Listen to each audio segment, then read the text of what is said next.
Marisol Hernandez woke each morning before the sun rose, slipping quietly from the thin mattress she shared with her younger sister. The wooden walls of their small home held the soft glow of dawn before the sky itself turned pale pink outside. The air smelled of damp earth, fresh grass, and the faint sweetness of wildflowers growing along the rocky hillside. Marisol tied her long hair back with a faded ribbon and picked up her worn wool shawl. She stepped into the chilly morning, bare feet touching cool stones as she made her way down the path toward the family's small flock of sheep. Her family lived in a remote village perched high in the green hills. There were only a few dozen houses, all built of rough stones and wooden beams. A single footpath wound through the fields, connecting each home to the next. The village had no paved roads, and the nearest town lay several hours away by mule. Electricity reached only the village square, where a single lamp flickered at night. Most families used oil lamps or candles inside their simple homes. Marisol's parents rose early, as did she. Her mother, Elena, carried water from the spring. At the edge of the forest, her father, Diego, gathered firewood. Together they tended the small garden behind their home, where potatoes, onions, and a few tomato plants grew in neat rows.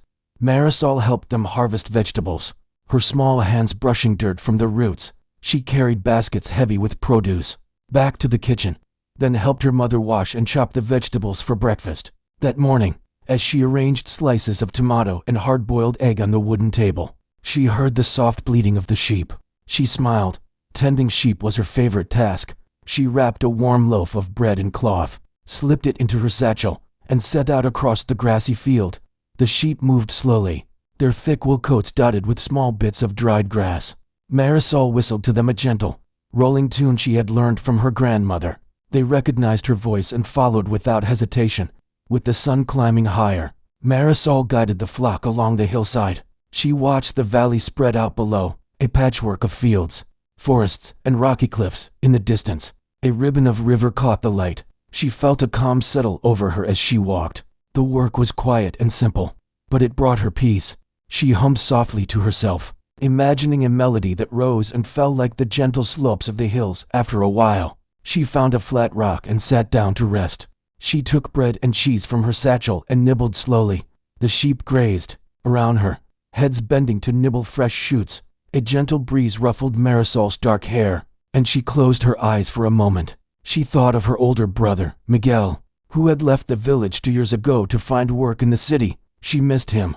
He had been the first in their village to learn how to play guitar, and sometimes he had taught her a simple song. She remembered how his fingers moved quickly over the strings, creating bright notes that made her heart flutter. On this day, her mind drifted to melodies she had never heard, to instruments she did not know. She wondered what it would be like to make music beyond her own little tune. But such thoughts felt distant. In the village, few people owned instruments, and those who did were either wealthy or had connections in the nearby town. Marisol had never touched a violin or seen one close. Yet in her dreams, she pictured herself drawing a bow smoothly across strings, producing a clear, gentle sound that floated on the air like a bird in flight. The sun reached its highest point, and Marisol gathered the sheep to head back home. She hummed her tune again, and the sheep followed. By the time they reached the wooden gate of their yard, the bell above the door jingled softly. Marisol paused to stroke the head of an old, gray sheep that seemed slower than the others. She whispered to it, promising an extra handful of grain after supper. The sheep looked back at her with soft eyes, as if it understood every word. Inside, her mother had already begun preparing lunch. Steam rose from a pot of vegetable stew, and the warm smell of herbs filled the room. Marisol set down her satchel and washed her hands at the little basin near the door. She took off her shawl and hung it on a nail. The house was humble but clean, a few pictures on the walls, simple wooden chairs, and an old tapestry her grandmother had woven. Marisol helped her mother set the table, then joined her family for the meal. They ate slowly, speaking in quiet tones, sharing small stories of the morning. After lunch, while her father rested, Marisol went to the small schoolhouse. The building was made of stone, with tall windows that let in bright sunlight. Inside, rows of wooden desks faced a blackboard. There were only 6 students in her class. Marisol sat in the back row, her heart pounding when the teacher spoke. He was new this year, a man named Sigor Castillo. He had a stern face, and rumors said he had taught in big towns before coming here. Marisol felt nervous under his gaze. Sigor Castillo began the lesson on reading and writing. He spoke quickly, tapping his chalk on the board. Marisol tried her best to follow every word. She enjoyed learning new letters and sounds, but she sometimes struggled to keep up. The other students glanced at her when she hesitated over a word. She felt her cheeks flush, but she did not give up. She quietly reminded herself of her mother's encouragement. You are strong, and you can learn anything. When the bell rang for recess, the students spilled into the yard. They chased each other among the olive trees, laughing under the bright sky. Marisol gathered with a few classmates under a mulberry tree. They talked about chores, crops, and the upcoming harvest festival. Marisol listened, smiling, but saying little. She was known as the kind girl who helped everyone, but not the one with clever jokes or quick wit. Inside again, the final lesson of the day began. Art. Sigor Castillo stood at the front with a dusty violin resting on a small table. Marisol's heart skipped a beat. None of the students had ever tried that instrument. The music teacher who normally taught art was away for a meeting, so Sigor Castillo decided to fill in. He picked up the violin and held it awkwardly, as if he were unfamiliar with it. He tapped the strings, making a scratchy sound. Let's have some fun, he said, glancing at Marisol. You there, Marisol, why don't you give it a try? Surely this old thing is no match for you. A few students snickered. Marisol felt her stomach twist. She walked forward slowly. Her hands trembling, she reached out, took the violin, and placed it under her chin.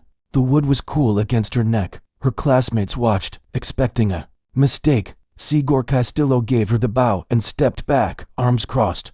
Marisol closed her eyes for a fraction of a second. She remembered her brother's gentle teaching on guitar, and the way music felt like freedom. She lifted the bow to the strings, then she drew it across. The sound that emerged was not the scratch she expected. It was a long, clear note that trembled in the air. Marisol opened her eyes and saw the faces round her wide with surprise. The violin sang under her touch, a soft, haunting melody that seemed to drift through the open windows and across the fields beyond. In that moment, everything changed. The quiet girl became someone new, someone with a gift that no one had believed she possessed. And in that music, Marisol found a spark of hope she had never known before. Marisol could still feel the echo of that first clear note trembling in the schoolroom air. Long after the bow slipped from her fingers, she held the violin gently, as if it were made of glass, and looked at Sigor Castillo. His stern face had softened into a mixture of surprise and something like respect. Round her, the other students stared in wide-eyed silence. No one moved. Even the birds outside seemed to hush, as if they, too, waited to see what would happen next. Sigor Castillo stepped forward, his posture still stiff. He cleared his throat. That was unexpected, he said, and for a moment his voice had a quiver. The students shifted in their seats. Marisol lowered the violin and placed it back on the table as carefully as she would lay a fragile shell. Then she returned to her desk, cheeks burning. Excitement and fear mixed inside her like two rushing rivers. But the silence did not last long. From the back of the room, a soft laugh broke out. It was the science teacher, Segura Beltran. She was tall and wore sharp glasses, and normally she spoke in crisp, confident tones. Now she waved a hand and gave a half smile that did not reach her eyes. Well, she said loudly, I hope that was just a fluke. We can't have our simple little shepherd girl pretending to be a musician. A ripple of laughter ran through the classroom. Marisol's heart sank. The warmth she had felt in that first note cooled fast, replaced by the old ache of shame. She lowered her gaze to her desk, hoping the floor would swallow her up. Sigor Castillo frowned at Segura Beltran's words, but he did not speak up. When the bell rang to signal the end of the day, the students scrambled for the door. Marisol picked up her bag slowly and slipped out last. Her hands shook as she lifted the violin case. She wanted to hold it close, but she also felt it might break if she hugged it too tightly. Outside, the sun was beginning to dip behind the hills, painting the sky in soft gold and pink. Marisol tucked the violin under her arm and made her way home along the familiar dirt path. That evening, in the warm glow of an oil lamp, Marisol sat at the small kitchen table with her mother. Elena's gentle face creased in concern as Marisol told her what had happened. She spoke quietly, her words catching in her throat sometimes. Her mother listened, nodding and holding Marisol's hand in hers. Oh, Mihija, Elena said softly, brushing a strand of hair from her daughter's face. They did not know what they unleashed. Your gift is a treasure. Do not let their words dim that light. Marisol nodded, but she wondered if she truly believed it. The next morning, she returned to school clutching the violin case. Her mother had packed extra bread and cheese in her bag, and her father, Diego, pressed a small pouch of coins into her hand. For the teacher, he said, referring to Sigor Castillo, or for some new strings if you need them. At school, the other children talked in low voices as she passed. Some looked at her with curious eyes, others with doubt. Marisol felt like she moved through a dream, half afraid she might wake and find the violin gone. In the music room, Sigor Castillo waited behind his desk, the violin resting on its table once more. Marisol, he said, his tone firm. Yesterday was interesting. The others think it was a trick. They want proof. He paused and looked straight at her. The principal has asked you to play again at the morning assembly. Tomorrow, when all the teachers and students gather. Marisol's breath caught. She had never imagined playing in front of more than 6 classmates. Now she would stand before the entire school teachers in their crisp coats, the principal, at his podium, and every student from first grade up. Her heart pounded so loudly she thought it might burst. I can try, she whispered. Sigor Castillo inclined his head. You will be ready. Come early tomorrow. We will practice after classes. After that, Marisol's days took on a new shape. She still tended the sheep each morning, but now she held the violin case in one hand and her shepherd's staff in the other. She practiced her simple tune while the sheep grazed, drawing the bow across the strings until her forearm ached. Sometimes, the notes shivered and cracked, but she persisted. She remembered her mother's words. They did not know what they unleashed. In the schoolyard, the other students whispered and watched. Some offered encouraging smiles. Others exchanged doubtful glances. In class, Segura Beltran scolded, "Don't get too big for your shoes. Child, a shepherd girl belongs in the fields, not on a stage." Marisol said nothing. She did not want to argue. She only nodded and kept her eyes on her work. Each evening, at home, she practiced again by the oil lamp, the violin case open on the kitchen table like a promise. Her mother sat nearby, darning clothes or kneading dough, humming along as if she already heard the music in her head. Sigor Castillo stayed late after school to teach her. He was patient, more patient than Marisol had expected. He corrected her posture, showed her how to hold the bow, and taught her simple scales. At first, his voice was gentle, but as the days passed, he smiled more and scolded less. One day he even said, "You have progress, more than I have seen. In years, your fingers have a natural grace." Marisol felt a small glow inside her chest. With each practice, she felt stronger. She no longer trembled as badly when she lifted the violin. She learned to welcome the silence before each note, to feel the wood of the instrument against her collarbone, and to guide the bow with confidence. Sometimes she imagined the sheep grazing nearby, nodding their shaggy heads in approval. Night fell quickly on the eve of the assembly. After supper, Marisol arranged her clothes carefully, a clean skirt and a simple blouse, her best oil lamp polished. Shoes. Her mother placed a small wreath of wildflowers in her hair, weaving the white petals around a strand of dark braids. "You look like the dawn itself," Elena said, smiling proudly. Marisol felt her heart settle. She took a deep breath. Tomorrow, she would stand on the stage and show the whole village what she could do. She thought of her brother Miguel, playing his guitar in the city streets. She pictured him listening, a proud smile on his face. That night, Marisol lay awake, the violin case on her bedside table. She listened to the soft hoot of an owl outside her window and the gentle breathing of her sister. She whispered to herself, "I can do this," over and over until her eyelids grew heavy and sleep came. The next morning, Marisol rose before dawn again. The air was crisp, and the hills glowed silver in the first light. She carried the violin carefully, bow tucked beside it, and walked the winding path to school. By the time she arrived, other students had already gathered, chattering excitedly. In the schoolyard, benches were set up facing a small wooden stage. The principal, Segura Vargas, stood at the podium, greeting teachers and children. Marisol took her place behind Sigor Castillo. She heard the principal's voice ringing out, "Today we celebrate our village's talent. We are proud to welcome Marisol Hernandez, whose gift has surprised us all." Marisol's heart raced. She stepped onto the stage.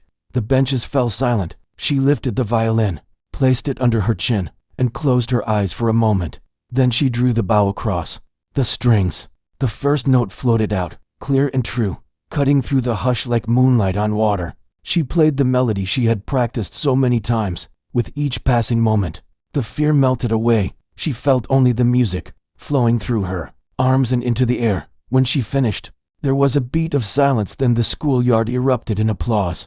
Marisol's eyes filled with tears of relief and joy. She bowed, her ribbon-tied hair catching the sun. In the faces before her, she saw wonder, pride, and most of all respect. The teachers who had mocked her now beamed. Even Segura Beltran clapped, her sharp glasses glinting. Marisol stepped down from the stage, her legs shaky, but her spirit steady. She had faced the cruel challenge, and she had risen above it. In that moment, she knew her life would never be the same, and she was ready for whatever came next. Marisol's cheeks still felt warm from the applause, but she could scarcely believe what had happened. She slipped the violin back into its case and carried it home through the winding footpaths. The late afternoon light long and golden across the fields. Each step felt lighter than the one before, as if the music itself had lifted her spirits. When she reached her small house, her mother and younger sister ran out to meet her, their faces alight with curiosity and pride. Marisol set the violin down gently, and her sister, Rosa, hugged her around the waist. Their mother, Elena, brushed a tear from her own cheek and held Marisol's hand. That night, Marisol could hardly sleep. She lay awake thinking of the stage, the silent moment before she played, and the clear notes that rose above the crowd. She heard again the principal's words, "We are proud to welcome her." It felt like a dream. In the darkness, she whispered to the violin case beside her bed, promising to learn even more, to practice every day, and to make her music reach beyond the hills of their village. When the morning came, it brought new excitement. A letter had arrived from the principal, sealed with a ribbon and bearing the crest of the Regional Cultural Committee. Sigor Castillo held it as he greeted Marisol outside the schoolhouse. He smiled broadly, and for the first time Marisol saw him truly pleased. "Read this," he said softly. Marisol opened the letter with trembling fingers. It invited her to perform at the upcoming regional festival in the town several hours away. The festival was held once a year, gathering musicians, dancers, and artisans from villages all across the valley. To be invited meant that the committee had heard of her talent and wanted her to play before a larger audience, including officials and visitors from the city. Marisol's heart raced. She glanced up at Sigor Castillo, whose eyes shone. "They want you to play the same piece at the festival," he explained, "and perhaps another, if you feel ready." She read the letter again, the words swimming before her eyes. "But it is so far," she said, "and the violin, I am not sure." Doubt brushed against her confidence like a cold wind. Sigor Castillo placed a hand gently on her shoulder. "I believe you can do this. You must decide, but know that I will help you prepare." Marisol nodded, though her mind buzzed with questions. Who would guide her on the journey? How would she get there? What if she failed before a crowd much larger than her little school? Back at home, she shared the news with her family. Her father, Diego, looked proud and thoughtful. He stroked his chin. "We can borrow the milk cart from Sigor Ramirez," he said. "It will carry the violin safely, and we can travel together." Marisol's mother added, "I will bake bread and cheese for the journey. Rosa and I will come, too, to cheer you on." Marisol's chest felt warm. She realized she would not face this challenge alone. Her family and her teacher would stand by her side. Over the next week, the entire village buzzed with excitement. Women wove colorful ribbons into Marisol's hair. Children practiced the tune on toy instruments, and the local baker promised extra sweet rolls for the early morning departure. Sigor Castillo arranged extra practice sessions after school, each afternoon, while students finished their lessons in other subjects. He and Marisol sat together in the music room. He taught her a second piece, a lively folk melody filled with jumps and quick rhythms. It challenged her, demanding agility and control. Straining to follow the pace, she sometimes faltered, the bow scraping too harshly, the notes wavering. Yet each mistake taught her something new. She learned to steady her breath, to place her fingers precisely on the fingerboard, and to listen closely to every tone. One afternoon, while Marisol practiced the folk melody, a visitor arrived at the school. He was a tall man in a dark coat, with a wide-brimmed hat and a gentle manner. The principal introduced him as Sigor Alvarado, a member of the Regional Cultural Committee. He listened quietly as Marisol played the same haunting piece that had first revealed her talent. When she finished, he applauded softly and smiled. "Your playing is most moving," he said. "We look forward to your performance. Please be careful on the road and know that this festival will bring many people from the towns." and cities. Your music may touch more hearts than you imagine." Marisol nodded, feeling both honored and more nervous than before. She thanked him, then returned to her practice with renewed determination. The night before the journey, Marisol lay awake in her small bed as the wind whispered through the cracks in the wooden walls. She thought of the road ahead, winding through valleys and along cliffs, past dark forests and across rivers. She imagined, standing on the festival stage, the violin under her chin, the din of the crowd quieting at the start of her first note. She pictured officials in fancy coats, ladies in bright dresses, and boys and girls leaning forward in their seats. Her stomach twisted, but she breathed deeply and remembered Elena's words. They did not know what they unleashed. "Your gift is a treasure." At dawn, the mule cart stood ready by the gate. Baskets of bread, cheese, fresh fruit, and a flask of warm herbal tea filled the cart. Diego led the mule. Rosa held Marisol's hand, and Elena carried a bundle of wildflower bouquets. Sigor Castillo followed with the violin case, wrapped carefully in soft cloth. As they set off down the hill, the village children waved and called out wishes of good luck. Marisol waved back, her heart fluttering like a bird ready to soar. The road stretched before them, narrow and dusty. The mule's hooves clopped steadily on the stones. Marisol sat beside her violin, opening the case to inspect the instrument. Its polished wood glowed in the morning light. She lifted the violin and let the bow hover across the strings, feeling the familiar weight and shape. It felt like meeting an old friend. They traveled through winding paths lined with olive trees, past fields where workers bent over rows of vegetables. The air smelled of earth and herbs. Birds called overhead, and once a stag darted across the road into the forest. Marisol watched it with wide eyes and felt a thrill of wonder. Even on this journey, she found beauty everywhere. After several hours, they reached the town at the foot of the mountains. It was larger than Marisol had ever seen. A cluster of white stone buildings with tiled roofs and a tall church bell tower. Market stalls lined the streets, selling spices, pottery, and colorful fabrics. Townsfolk bustled about, and the scent of fresh bread and roasting chestnuts drifted through the air. Sigor Castillo guided Marisol to the festival hall, a large building with a low stage and wooden benches. Helpers bustled backstage, arranging instruments and decor. Marisol's family accompanied her as she met the stage manager, a kindly older woman who showed her where to sit and where to stand. The festival organizers offered her water and a moment to rest. Marisol's fingers trembled as she traced the outline of the stage. She peeked through the curtains and saw a crowd gathering.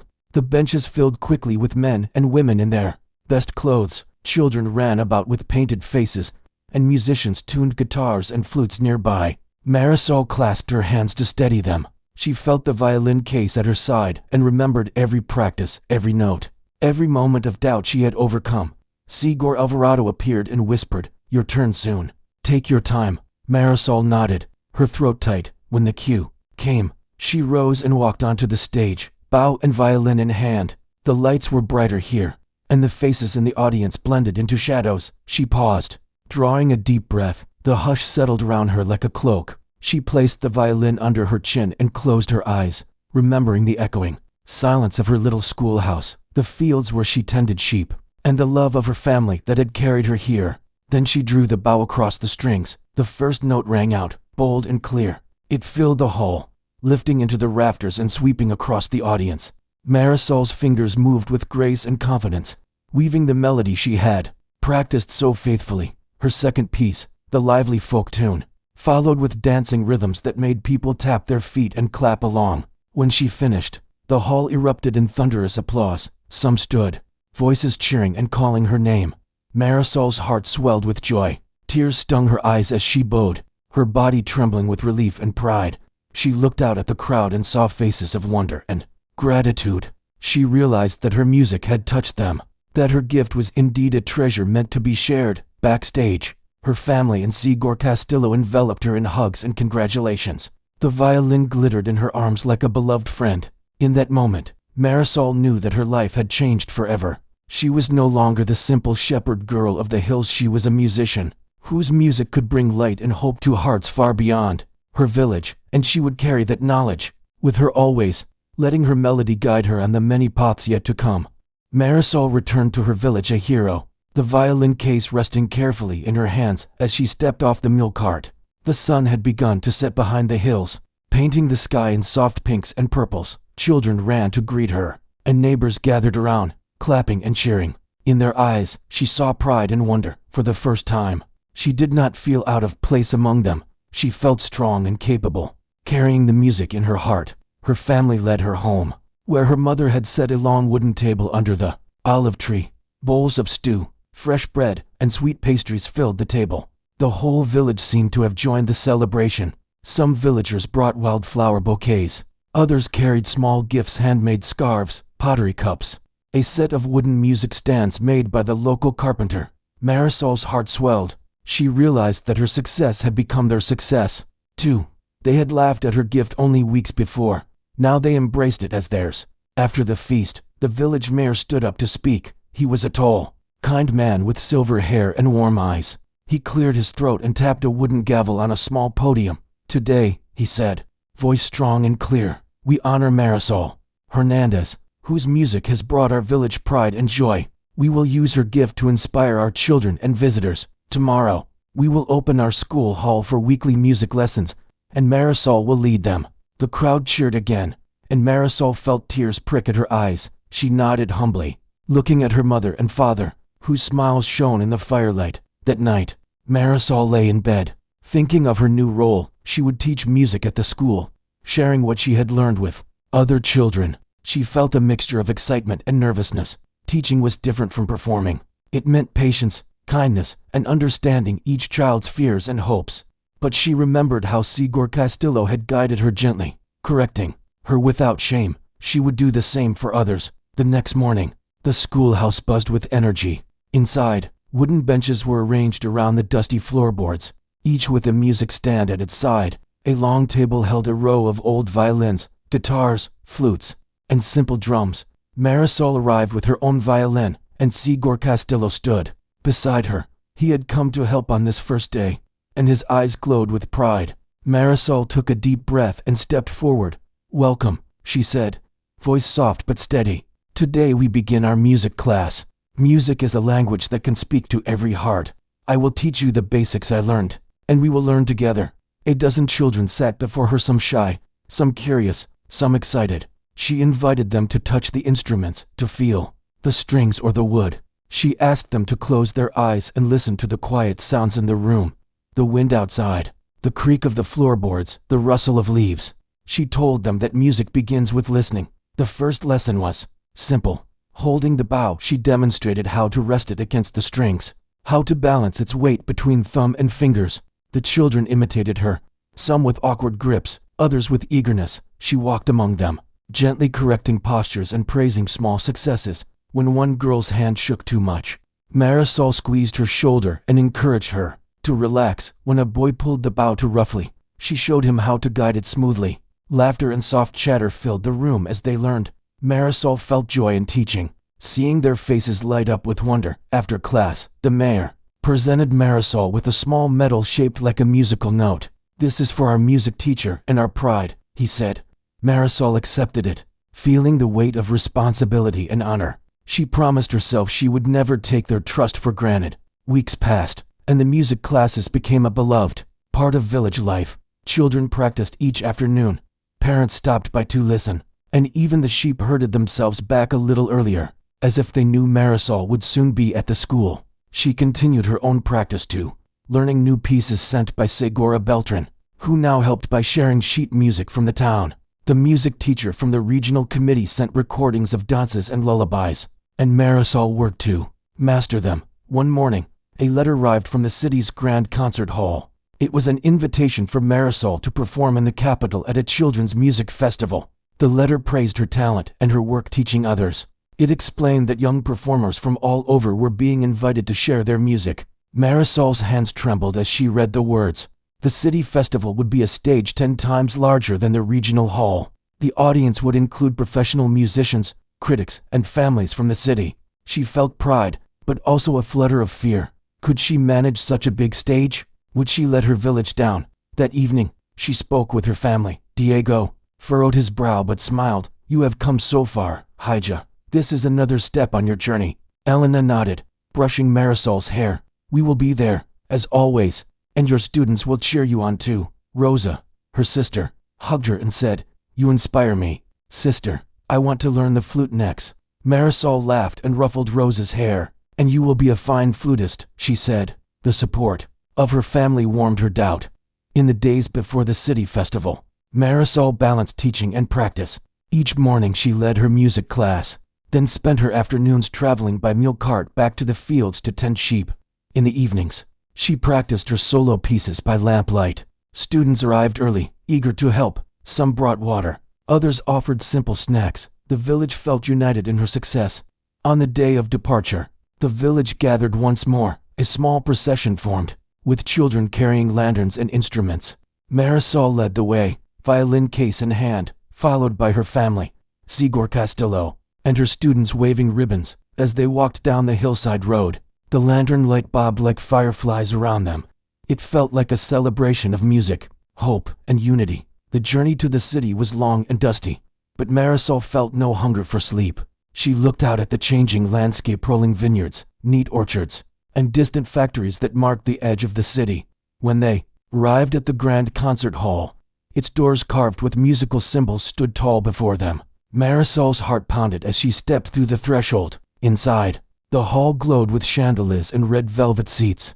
Musicians tuned their instruments in side rooms, and stage hands moved props and music stands. Marisol found a quiet corner to rest. She opened her violin case and ran her fingers along the strings. 90 minutes before her performance, the stage manager called her name. She followed, bow and violin in hand, and climbed the steps onto the grand stage. Spotlights shone down, turning her world bright white. She saw rows of seats stretching back, filled with families, critics, and other young musicians. The silence settled around her like soft velvet. She remembered the smell of olive trees, the creak of the schoolhouse floor, and the warmth of her village's pride. She felt the presence of her students, her family, and the quiet hills. She lifted her violin, placed it under her chin, and drew a deep breath. Then she played her first piece, the haunting melody that had started it all. The notes soared through the hall, clear and pure. She felt the music rise within her, carrying away her fear. When she moved into the lively folk tune, the audience tapped their feet, and a few even hummed along quietly. Each note felt like a bridge between her humble home and this grand hall. When she finished, the hall erupted in applause and cheers. Some stood, clapping and whistling. Marisol closed her eyes, letting the sound wash over her. She bent into a bow, her hair falling forward, and felt tears of joy on her cheeks. She raised her head, saw her family in the front row cheering, and her students waving their little hands. In that moment, Marisol knew that music had woven her life into a tapestry of hope and community. She had carried her village's dreams onto a grand stage, and she would keep carrying that melody wherever she went. Marisol awoke before dawn to the familiar hush of her small home. The first light of morning painted the walls in soft gold, and she lay still for a moment, listening to the slow breathing of her sister Rosa beside her. The echoes of the city concert hall still fluttered in her mind, the bright lights, the thunderous applause, her family's proud faces in the front row. She smiled, gently rose, and dressed in simple clothes. Today was the day she would return home, back to the village that had first believed in her. Outside, the mule cart waited by the gate, laden with their few belongings and baskets of provisions. Diego led the mule as Marisol secured her violin case carefully under a woolen blanket. Elena and Rosa slipped into place beside her. Sigor Castillo stood by, his eyes bright with pride and relief. With a soft vamos, Diego guided the mule down the winding road toward home.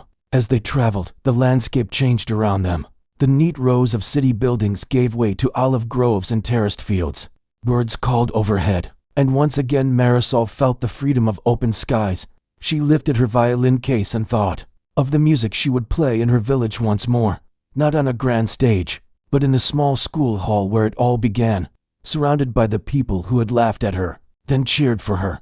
When the mule cart reached the footpath leading to the village, children running ahead caught sight of them and scattered through the fields, calling out the news.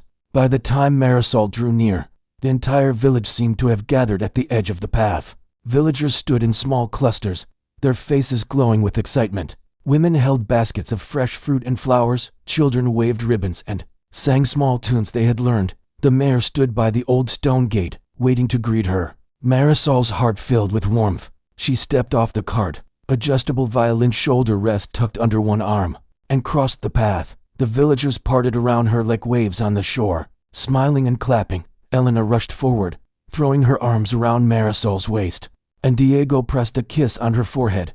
Rosa danced around her sister's feet, giggling with delight. Sigor Castillo brought up the rear, beaming proudly. The mayor lifted his hand for silence. He tapped the small wooden podium and spoke in a clear, gentle voice. Today we welcome back our brightest star, who has carried our village's song into the city and returned to teach us all. We celebrate her courage, her talent, and the unity she has inspired in us. Another round of applause rose from the crowd. Marisol bowed her head, tears pricking her eyes. That evening, Elena organized a feast under the olive tree beside their house. Long benches were set up around a single lantern hung from a low branch. Bowls of stew, piles of bread, plates of cheese, and sweet pastries spread across the tables invited everyone to join. Laughter and chatter filled the air as villagers draped garlands of wildflowers. Around their necks, children raced about with small drums and tambourines, eager to make noise in honor of their returning musician. Marisol walked among her neighbors, greeting each one with a grateful smile. A kindly woman offered her a mug of herbal tea, saying, "For your throat, Niga." After all that singing and playing, a young boy shyly held out a wooden flute he had carved himself. "I made this," he said. "If you teach me, I will learn to play it." Marisol's heart swelled. She knelt, accepted the flute, and placed a gentle hand on the boy's shoulder. "I will teach you," she promised. "Together, we will fill the world with song." After the feast, the villagers formed a circle around a small bonfire. Torches flickered in the night, and shadows danced on the walls of the nearby houses. Sigor Castillo stood and tapped the gavel he had used at the first celebration. "Now," he said, "let us hear our star once more." The villagers hushed. Marisol opened her violin case and lifted the instrument. She had practiced a new piece sent by the festival organizers, a lullaby she had heard from a musician in the city. It was soft and sweet, with notes that rose and fell like the breath of sleep. She drew the bow across the strings, and the notes floated into the night air. The lullaby's melody wove through the olive trees, across the fields, and into every heart gathered there. Parents hushed their children, and children closed their eyes as if in a dream. The music carried the warmth of home and the promise of tomorrow. When the last note faded, the night rang with soft sighs of wonder. Then the crowd burst into gentle applause and cheers, echoing through the hills. Afterward, Marisol tucked her violin into its case and joined her family at the edge of the fire. They sat close, wrapped in shawls against the night chill. Rosa leaned against her sister, eyes heavy with sleep. Elena placed a hand on Marisol's shoulder. "You have given us a gift," she said softly. "You have shown us that talent can come from the most unexpected places." Marisol nodded, her gaze on the dancing flames. "They did not know what they unleashed," she whispered, thinking back to the day the music teacher had mocked her in the classroom. "And I will never forget that moment. It changed my life." In the days that followed, the school's weekly music lessons became a place of joy and learning. Marisol taught violin and flute, while Segura Beltran shared sheet music and taught basic theory. Children practiced in small groups under the mulberry tree during recess. Parents gathered to listen, and sometimes a neighbor with a guitar joined in, creating an impromptu village orchestra. The sheep, Marisol noticed, seemed content to rest nearby, their soft bleats blending with the melodies. One afternoon, as Marisol guided a small group of children through a simple duet, she felt a gentle breeze brush her face. She looked up to see the sun filtering through the leaves above, casting playful patterns on the ground. A sense of peace settled in her heart. She realized that her gift had grown into something far greater than herself. It had become the village's music, a source of unity, pride, and hope. Months passed, and Marisol's reputation spread beyond the hills. Travelers passing through would stop to listen, offering small coins or gifts before moving on. A teacher from a neighboring village wrote to ask if Marisol would visit and teach a workshop. The regional committee invited her to serve on a judging panel for the next festival. Each new opportunity filled her with both excitement and humility. She remembered the fear she had felt at her first performance and the doubt that had followed. The invitation to the city festival. Now, she met each challenge with quiet confidence, knowing she carried her village's song in her soul. One crisp autumn morning, Marisol stood at the edge of the schoolyard, preparing for the harvest festival. Colorful banners hung between olive trees, and tables groaned under the weight of fresh produce. Children rehearsed dances to the tunes she had taught them. As she lifted her violin for the first rehearsal, she felt her fingers find the strings easily. Guided by months of practice and the love of her community, she closed her eyes, drew the bow across the strings, and let the melody soar. The notes rose in a celebration of harvest and homecoming, of hard work rewarded and dreams fulfilled. When she opened her eyes, she saw the faces of her students, shining with delight. She saw her parents smiling with pride. She saw Sigor Castillo giving her a thumbs up from the doorway of the schoolhouse. In that moment, Marisol understood that her journey was not just about her own talent. It was about the power of belief, the belief of a teacher who gave her a chance, a family who supported her dreams, and a community that embraced her gift. It was about the way music could transform fear into courage, doubt into hope, and strangers into friends. As the harvest festival began and the village gathered around the stage, Marisol took one last breath of the crisp air. She lifted her violin under the setting sun, ready to share another melody born from the hills and carried on the wind. And as her bow met the strings, she felt the echo of every note she had ever played, each one a promise that no matter where she journeyed, her music would always guide her home.